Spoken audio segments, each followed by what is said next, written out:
सोमवार की सोमवार करोगे, शंकर जी के ऊपर एक जलाधारी रहती है, देखिए आपने। और जलाधारी में एक बेलपत्री लो, उस बेलपत्री की डंडी को जलाधारी में लगा दीजिए और एक लोटा पानी अपना नाम और गोत्र बोलकर उस पानी को डाल दीजिए। अपने आप सोमवार की सोमवार करोगे, 5 सोमवार में घर में शांति हो जाती है। जिंदगी में कभी सास बहू की लड़ाई नहीं होती, जिंदगी में कभी नहीं हो सकती। देवरानी जेठानी में प्रेम बढ़ता है, आपस में प्रेम बढ़ने लगता है। जो व्यक्ति बहुत ज्यादा गरीब हो, बहुत कंगाल हो, लक्ष्मी नहीं आ रही हो, बहुत तकलीफ में हो, कर्जा बहुत ज्यादा हो, उसको कुछ नहीं करना। सोमवार की सोमवार शाम के समय बेलपत्री के पेड़ के नीचे थोड़ी सी शक्कर या गुड़ डालकर एक दिया रखकर घी की बत्ती लगाकर जलाकर आ जाओ, अपने आप कर्जा चूकना चालू हो जाता है, कर्जा नहीं रहता। नयन अश्रु से प्रकट हुए बेलपत्र के नीचे शाम के समय पर तेरा निवास होगा, तो प्रतिदिन शाम के समय पर बेलपत्र के पेड़ के नीचे बैठकर नारायण की आराधना करेगी। जो तेरे नाम का दिया बेलपत्र के पेड़ के नीचे लगाएगा, उसका घर संपदा से भर जाएगा। गाय की गोबरी, गोबरी जानते हो, अलूनी गोबरी। अलूनी गोबरी का मतलब एक कंडा अलग बात है, उसको थाप थाप के बनाते हैं गोबरी को।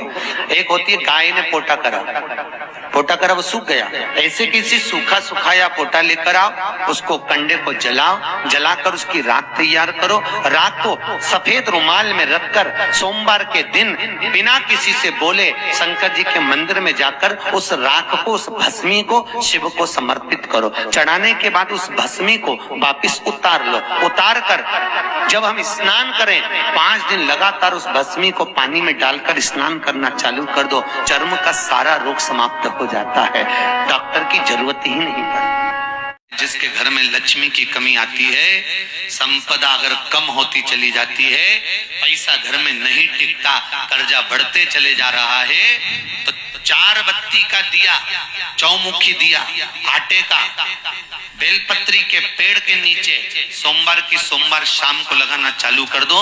मात्र 5-7 सोमवार निकलेंगे, अपने आप लक्ष्मी बढ़ना चालू हो जाएगी, कर्जा चुकना अपने आप समाप्त हो जाएगा अपने आप। 1 लोटा पानी भरो, 7 पत्ती नीम की डालना। काय की डालना? नीम, कड़वी नीम, मीठी नीम नहीं, कड़वी नीम। 7 पत्ती नीम की डाल लो और 7 उसमें बेलपत्र डाल लो। जिस व्यक्ति का ब्लड प्रेशर हाई हो, लो हो, उसके कमरे में उसको प्लेट से ढककर रख दीजिए। सुबह स्नान कर कर वही व्यक्ति जिसका ब्लड प्रेशर ऊंचा नीचा होता है, उसको शिव जी को समर्पित करना। शिव को चढ़ाकर उसी का पानी 7 बार उसी स्थान पर ग्रहण कर लेना। व्यक्ति का ब्लड प्रेशर बराबर हो जाता है। मात्र लगभग अगर सोमवार कर रहे हो तो 11 सोमवार करो, प्रतिदिन नियम से कर रहे हो तो 15 दिन कर लो, उसमें बराबर। फिर कभी जिंदगी में ब्लड प्रेशर की बीमारी चली ही जाती है, कोई दिक्कत नहीं है। सोमवार के दिन भगवान शंकर को अगर जल चढ़ाया जाता है तो हमारे घर में शीतलता का अनुभव होता है। शिव महापुराण तो यहाँ तक कहती है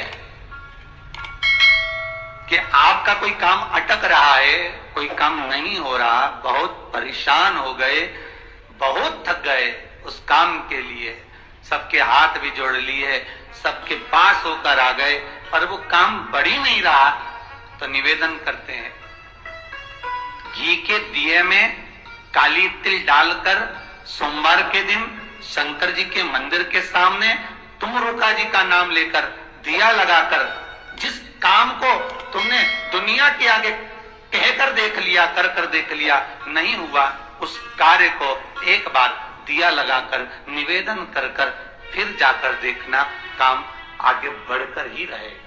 जिसके यहाँ लक्ष्मी नहीं टिकती, जिसके यहाँ संपदा नहीं बढ़ती, जिसका व्यापार नहीं चलता, जिसके सर्विस नौकरी सही नहीं हो रही, उसको सोमवार के दिन अगर बेलपत्री के पेड़ के नीचे जो दिया लगाता है, उसके घर में कभी संपदा की कमी नहीं आती। साहब एक बात अपनी जिंदगी में उतार कर रखिएगा। कहीं तुम्हें ऐसा लग रहा है कि मैं बहुत अटकलियों से निकल रहा हूँ, एक समस्या पूर्ण होती है, दूसरी समस्या पड़ जाती है, दूसरी समस्या पूर्ण होती है, तीसरी समस्या पड़ जाती है, तीसरी समस्या पूर्ण होती है, चौथी पड़ जाती है, तो एक काम जरूर करना कि बेलपत्री के वृक्ष के नीचे बेलपत्री की जड़ में लाल चंदन का पानी 1 लोटा प्रत्येक सोमवार को चढ़ाना प्रारंभ कर दीजिए, अपने आप अटकलें सुलझना। एक बात बहुत ध्यान लगाकर सुनिएगा, एक बेलपत्री और उस बेलपत्री में एक चंदन की बिंदी और एक अक्षत का दाना मात्र रखकर भी अगर शिवालय पर चढ़ा दी जाती है, एक बेलपत्री, एक चंदन का बिंदी और चंदन के निवेदन करेंगे। आज के जमाने में तुम लोग सब घिसा घिसाया बड़ा बढ़ाया डब्बी का सामान ले लेकर रखो, नहीं, चंदन की मुठ्ठियां रखो, थोड़ा सा भी घिसो, जरा सा भी घिसो, उसकी एक बिंदी और एक चावल का दाना जब हम भगवान देवदेव महादेव को समर्पित करते हैं, अपनी कामना करके समर्पित करते हैं, तो निश्चितता है कि आपने व्रत करा ना करा, आपने उद्यापन करा ना करा, आपने अनुष्ठान करा ना करा, शिव महापुराण की कथा कहती है शंकर भगवान उसका फल शीघ्र प्रदान कर देते। एक बात अपने जीवन में उतार कर रखिएगा, सोमवार की अष्टमी, शिवरात्रि या सोमवार, प्रदोष बन सके तुम्हारे पास में शिवालय हो या बेलपत्री का वृक्ष, वहां दीपदान अवश्य करना चाहिए। किसी कामना के वश अगर हम दीप लगा रहे हैं या हमारे मन में कोई भाव उत्पन्न है और हम बाबा से कहना चाहते हैं कि बाबा मेरा ये कार्य है आप पूर्ण करिएगा, तो फिर शिव मंदिर में भी लंबी बाती का दीप आप प्रदोष या सोमवार की अष्टमी या सोमवार या आप शिवरात्रि वो बाबा से निवेदन कर लगा सकते। हाँ, विशेष जब कोई एक बहुत बड़ी बात हो और आपके कार्य में कहीं अटकल हो रही हो, तो एक ही दीप में दो बातें, शिव और शक्ति, लंबी बाती बनाई, शिव और शक्ति के नाम से दो बाती एक साथ एक दीप में भी लगा सकते। पर कब? जब विशेष कोई आपका कार्य हो, वो अटक रहा, विशेष कोई कार्य, और आप बाबा से प्रार्थना कर रहे हो, तो दो बाती का भी प्रयोग आप कर सकते। ऐसे शिव तत्व जितने यहां बैठे और जितने आस्था चैनल पर सुन रहे हो, जितने फेसबुक यूट्यूब पर कथा श्रवण कर रहे हो, जितने मोबाइलों पर देख रहे हैं, प्रयास करना तो मिट्टी के पात्र में, अगर आपके पास में घड़ा हो, अंडा हो, नी हो, तो दिया हो, दीपक हो, कुल्लड़ हो, कोई भी तुम्हारे पास में जो मिट्टी का पात्र, उसमें जल भरना, मिट्टी के पात्र का जल अपने घर के प्रत्येक व्यक्ति का स्पर्श कराना, उस मिट्टी के पात्र के जल को तांबे के पात्र में डाल लीजिए और घर के प्रत्येक व्यक्ति का स्पर्श करा लीजिए और शंकर भगवान पर कुंदकेश्वर महादेव के नाम से समर्पित करिए। कुंदकेश्वर महादेव, कभी जीवन में पीछे पलट कर देखने की जरूरत नहीं पड़ेगी, आप उन्नति की सीढ़ी की ओर बढ़ते चले जाएं। पीछे दिया लगाया जाता है, बट वृक्ष के नीचे लौंग का मात्र भोग रख दिया जाता है।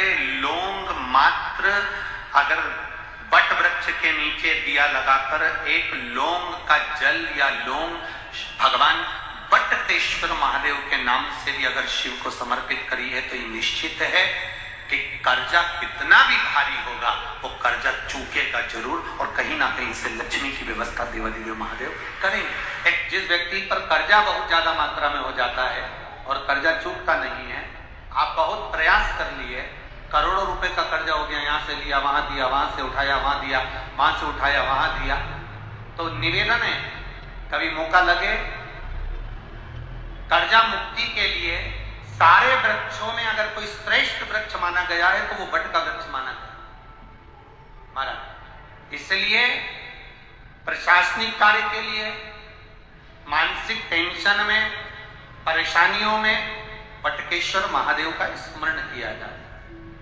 और यदि निवेदन करूंगा बहुत ज्यादा, यदि आपको कर्जा हो गया, बहुत ज्यादा कर्जा हो गया और वो कर्जा चूक ही नहीं रहा, तो थोड़े दिन बड़ के पेड़ के नीचे आप बटकेश्वर महादेव के लिए एक लोटा पानी, उसमें थोड़ा सा पिसा हुआ चावल पीस के गला लेना चावल को और पीस लेना, पीस के उस पानी में मिला लेना। और मिलाकर उसमें थोड़ी सी हल्दी पिसी हुई डालकर बटकेश्वर महादेव के नाम से बड़ के पेड़ के नीचे अपनी कामना कर कर जो कर्जा हुआ है उस कर्जे का भान देते हुए, स्मरण देते हुए छोड़ दीजिए। महाराज 2 या 3 सोमवार एक ही जगह पर करना, 3 सोमवार बाद वहीं से बड़ के पेड़ की थोड़ी सी जड़ उठा लाना और उस जड़ को एक कोई धागे में बांधकर या तो अपनी गले में डाल लो या अपनी जेब में पटक लो, उसको थोड़े दिन पटक कर रखो, लगभग 2 से 3 महीना पटक कर रखो।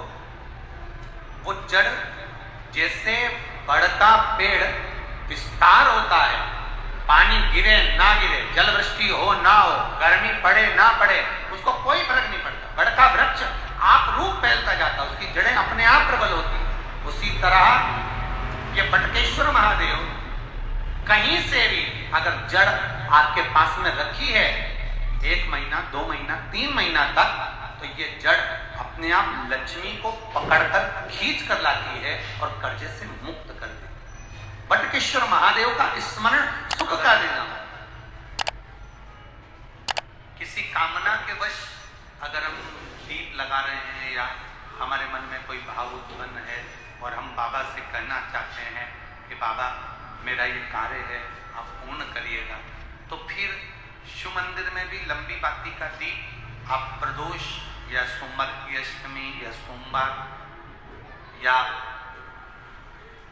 आप शिवरात्रि को बाबा से निवेदन कर कर लगा सकते। हाँ, विशेष जब कोई एक बहुत बड़ी बात हो और आपके कार्य में कहीं अटकल हो रही हो, तो एक ही दीप में 2 बातें शिव और शक्ति, लंबी बाती बनाई शिव और शक्ति के नाम से 2 बाती एक साथ एक दीप में भी लगा सकते।